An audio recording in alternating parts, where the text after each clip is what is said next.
हमारे पास बहुत सारी क्वेरीज आती हैं कि हमें हार्ट अटैक होने वाला है, इसको हम कैसे पहचानें, क्या लक्षण होते हैं इसके, कैसे हम पता लगा सकते हैं कि हमारे को कोई ब्लॉकेज तो नहीं है आर्टरीज के अंदर। इसको पहचानने के बहुत ही सिंपल टेस्ट हैं जो हर व्यक्ति को कराना चाहिए। मैं तो कहूंगा आज के सिनेरियो में जब हार्ट अटैक इतना कॉमन हो चुका है तो मेरी रिकमेंडेशन यही है, जिसको भी चलने में सांस फूलती हो या शुगर हो या ब्लड प्रेशर हो या स्मोकिंग करता हो, स्ट्रेस बहुत ज्यादा हो, तो उसका रूटीन कार्डियक चेकअप होना चाहिए। उन रूटीन कार्डियक चेकअप में जैसे कि हम लोग कराते हैं ईसीजी, एक बेसलाइन टेस्ट है, उसके बाद हम लोग इको कराते हैं, या फिर ट्रेडमिल टेस्ट। ट्रेडमिल टेस्ट में हम लोग पेशेंट को ट्रेडमिल पे वॉक कराते हैं, साथ में ईसीजी करते जाते हैं। तो अगर किसी भी पेशेंट के हार्ट की नसों में ब्लॉकेज आ रहा है तो ट्रेडमिल करने पे कुछ चेंजेस आने लग जाते हैं ईसीजी में, जिसे हम लोग डायग्नोज कर सकते हैं कि इस पेशेंट को ऑलरेडी ब्लॉकेज है, जिससे कि वो फर्दर ट्रीटमेंट और उसका मैनेजमेंट कर सकता है। आजकल एक और बहुत अच्छा डायग्नोस्टिक टूल हमारे पास आ चुका है जिसे कहते हैं CT angiography. CT angiography is a very good test जो हमें बताता है कि आर्टरीज में कितने % ब्लॉकेज है। यंग लोगों को जिसमें थोड़ा सा भी दिक्कत हो, सीने में दर्द हो या और ईसीजी को नॉर्मल आ रहा है, तो उन पेशेंट को हम रिकमेंड करते हैं कि वो सीटी एंजियोग्राफी कराएं। सीटी एंजियोग्राफी में ब्लॉकेज का परसेंटेज पता लग जाता है, कितनी आर्टरीज में ब्लॉकेज है ये पता लग जाता है, जिसके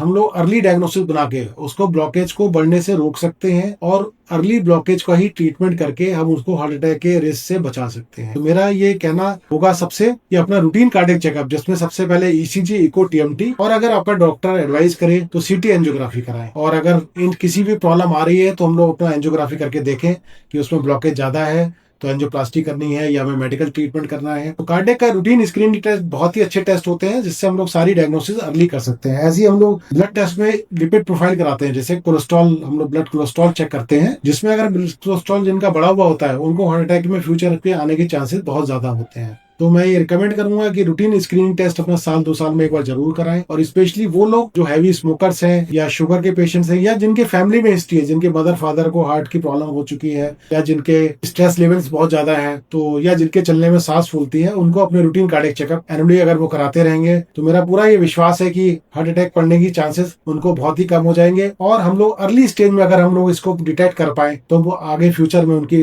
बहुत सारी प्रॉब्लम्स को सॉल्व कर सकते हैं।